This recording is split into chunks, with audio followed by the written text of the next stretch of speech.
जय श्री श्रीमन नारायण। कल हम लोगों ने देखा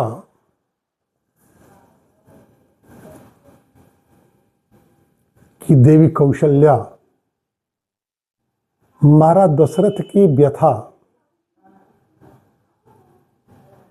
को देख भयभीत हो गई, कुछ अधिक ही। भिन्न भिन्न प्रकार की आशंकाएं मन में घुमड़ रही हैं। आने वाले कल को लेकर आशंकित है। कह रही हैं, यदि पंचदशे वर्षे राघव पुनरिष्यति जहियाद राज्यम च कोशम च भरत न उपलक्ष्यते। वनवास की नियत की गई 14 वर्षों की अवधि व्यतीत कर 15वें वर्ष के आरंभ में यदि राम आते हैं तो भरत राज्य और कोश सहज ही लौटा देंगे। इस विषय को लेकर मुझे आशंका है, और लौटा भी देंगे तो क्या राम उसे स्वीकार कर पाएंगे? इसमें भी संदेह है। क्यों? भोजयंती किल श्राद्धे केचित स्वानेव बांधवन ततः पश्चात समीक्षन्ते कृत कार्या द्विजोत्तमा।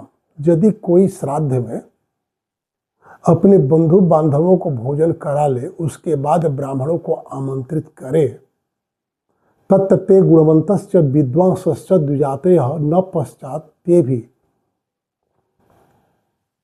मन्यन्ते सुधाम अपि सुरोपमा। फिर अमृत की तरह देवोपम भोग भी दिया जाए तो ब्राह्मण स्वीकार नहीं करते। विद्वान ब्राह्मण राजन एवं कनी यशा भ्रात्रा भक्तम राज्यम विषांपते भ्रात्रा ज्येष्ठो वरिष्ठश्च किमर्थम न मन्यते। ठीक उसी तरह छोटे भाई के द्वारा भोगे जाने के बाद, उपयोग में लाए जाने के बाद उसका बड़ा भाई पुनः उसका उपयोग करे, यह संभव नहीं, ऐसा देखा नहीं गया है। बड़े भाई का छोड़न छोटा भाई तो स्वीकार करता है, लेकिन छोटे भाई का छोड़ा हुआ बड़ा भाई स्वीकार करे, यह व्यवहारिकता की दृष्टि से अच्छी बात नहीं होती। फिर आगे कहती है देवी कौशल्या, हवि राज्यम पुरोडाश कुशा यूपाश्च खादिरः नैतानि यातयामानि कुर्वन्ति पुनरुद्धरे।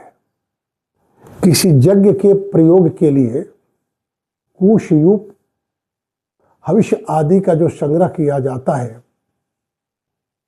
और प्रयोग किया जाता है, उसका दूसरे यज्ञ में प्रयोग हो, ऐसा नहीं देखा जाता। ऐसा होना भी नहीं चाहिए। नैवं विधम मत्सत्कारम राघवो मर्शयिष्यति बलवानीव शार्दूलो बल धेरभि पर्शनम। यदि कोई सिंह के पूंछ को पकड़ करके खींचे और सिंह मौन रहे, यह संभव है क्या? महाराज नैतस्य सहिता लोका भयम कुर्युर महामृधे आधर्मम त्विह धर्मात्मा लोकम धर्मेण योजयेत्। संसार के सारे योद्धा एक साथ आ जाएं तब भी राम को भयभीत नहीं कर सकते। भय के कारण ही, अपितु धर्म की रक्षा के लिए, अधर्म न हो इस भय से, अधर्म के भय से राम ने राज्य का परित्याग कर दिया। भगवान राम लक्ष्मण से कहते भी हैं कि लक्ष्मण, लोक भय और परलोक भय ही एक कारण है जिसके कारण मैं चाह करके भी इस राज्य को स्वीकार नहीं कर सका, मैं चला आया। कहती है देवी कौशल्या, द्विजाति चरितो धर्म शास्त्रे दृष्टा सनातनैः यदि ते धर्म निरते त्वया पुत्रे निवासिते। इक्ष्वाकु वंश की परंपरा में एक बार एक पिता अपने पुत्र को देश निकाला दिया था, क्योंकि उसका आचरण लोक उत्पीड़क था, लेकिन राम तो धर्म प्राण है। ऐसे धर्मनिष्ठ पुत्र को यदि आपने देश निकाला दिया तो उस समय आपने उन शास्त्रों का विचार नहीं किया जो आपके पूर्ववर्ती द्विजातियों के द्वारा आश्रम में लाया गया हो। हमारा दशरथ तो स्वयं सुमंत्र से कहते हैं, सुमंत्र कैकेयी के इस अविनयपूर्ण अनीति परक आग्रह के सामने मैं निरुपाय हो गया। चाहिए तो यह था कि किसी समर्थ नीतिज्ञ परामर्शदाता से परामर्श ले लिया जाए, लेकिन मैंने वैसे किया नहीं। क्यों नहीं किया महाराज आपने? कैकेयी के रूप आकर्षण के प्रति इतने आकर्षित थे महाराज कि उसके सामने जाने के बाद उसके विरुद्ध कुछ भी कहने और करने की स्थिति में नहीं थे। महाराज दशरथ ने कैकेयी का मनोहार करते हुए कहा था कि कैकेयी, तुम्हारे क्रोध का कारण क्या है? राजधर्म से परे जाकर के वह घोषणा करते हैं कि यदि किसी रंग को राजा बनाना हो, किसी राजा को रंग करना हो, किसी अबध्य को अबद्ध करना हो, किसी बद्ध को प्राण दान देना हो, यह सब मैं करने के लिए तैयार हूं, केवल तुम अपना क्रोध परित्याग कर दो। ऐसे व्यक्ति से देवी कौशल्या पूछ रही है, द्विजाति आचरितो धर्म शास्त्रे दृष्टा सनातनी। सनातन परंपरा और द्विजातियों के द्वारा आश्रम में लाए गए चरित्र को आपने नहीं देखा? और देखे तो सब थे, लेकिन जब आंखों में कैकेयी बस गई तो फिर और कुछ देखने और न देखना में अंतर क्या रह गया?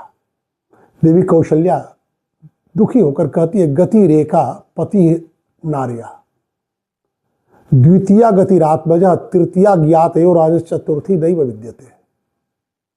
महाराज,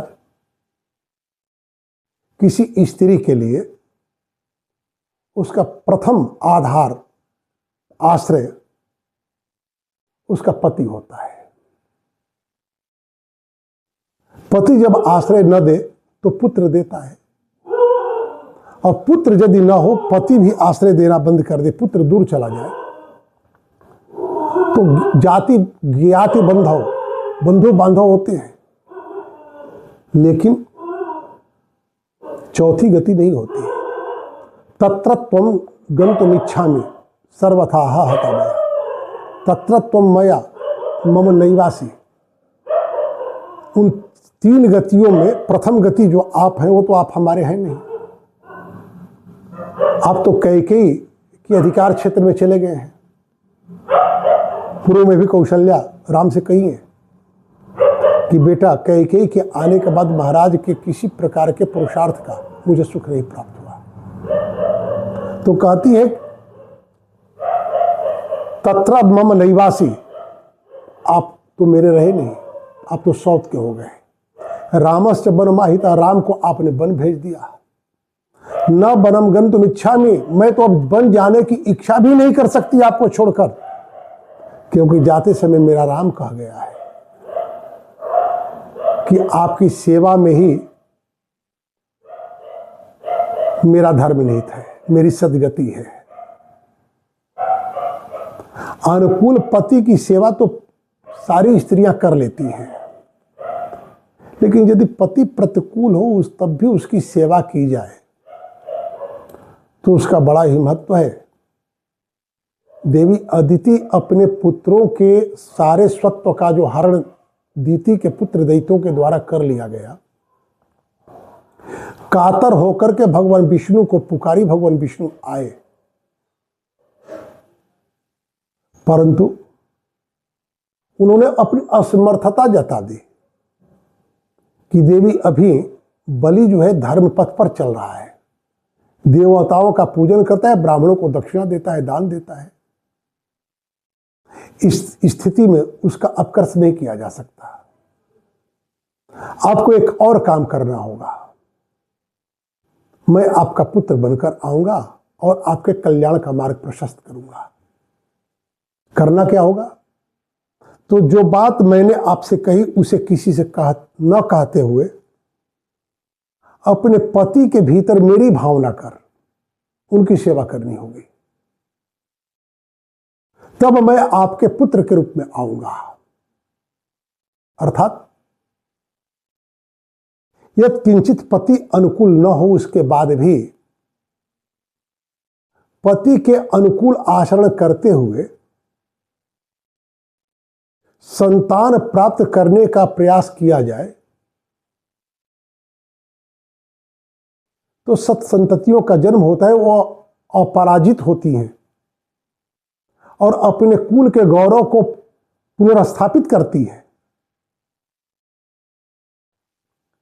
तो कहती है तत्रत्वम मम नैवासी, आप तो मेरे रहे नहीं। रामस्य वनमाहित, राम को आपने वन भेज दिया। न वनम गंतुम इच्छामि, मैं वन में जाने की इच्छा भी नहीं कर सकती, जा भी नहीं सकती। सर्वथा हतात्मया, आपके द्वारा तो हर विधि में मार दी गई। आप मेरे है नहीं, मेरे पुत्र को आपने वन भेज दिया।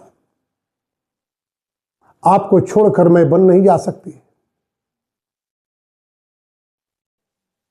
आप मेरे हैं नहीं, फिर भी आपको छोड़ नहीं सकती, क्योंकि मेरा राम जाते समय मुझे मेरे जीवन के मार्ग को बतला गया है।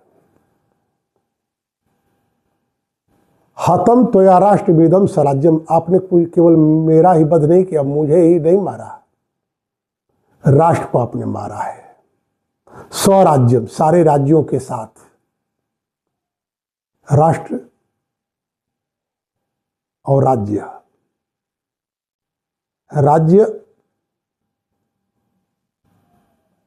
एक इकाई होती है, उस सारे इकाइयों को मिलाकर जो बनता है उसे राष्ट्र कहते हैं। जैसे बिहार, बंगाल, उत्तर प्रदेश, ये सब राज्य हैं और भारत राष्ट्र है। तो कहती हता त्वया राष्ट्रमिदं स्वराज्यम हता सर्वा सहमंत्री भीश्च, आपने राष्ट्र को मारा है, आपने राज्य को मारा है, हम सभी को मंत्रियों के साथ आपने मारा है। हता सपुत्रास विहता स पौरा, आपने सारे जनपदों को मारा है, मुझे मेरे पुत्र के साथ आपने मारा है। यदि कोई पुष्ट है आज तो बस श्रुतस्य भार्या च तब प्रहष्टौ, आपकी पत्नी अर्थात कैकेयी, आपका पुत्र अर्थात भरत। राज्यसभा में जो आपने राम के ब्याज से मेरे गुणों का गुणानुवाद किया, उसका अर्थ क्या रहा? पहले भी मैं उपेक्षित थी कैकेयी के द्वारा, पुनः एक बार कैकेयी के द्वारा आपके माध्यम से मैं उपेक्षित कर दी गई।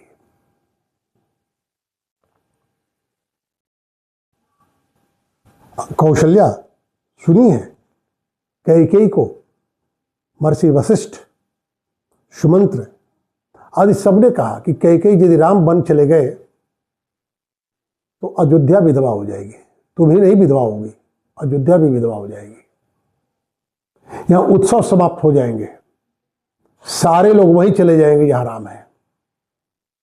राम पीछे लगे ब्राह्मणों को लौटाने का प्रयत्न करते हैं तो ब्राह्मण कहते हैं कि जब तक आप आएंगे नहीं यज्ञ की पूर्णाहुति नहीं होगी, यज्ञ थमा रहेगा। तो 14 वर्षों तक जिस राज्य में मंगल कार्य बाधित हो जाए, स्त्रियां श्रृंगार करना छोड़ दें, वनस्पतियां फलना फूलना छोड़ दें, उस राष्ट्र की क्या स्थिति हो सकती है, कल्पना करें।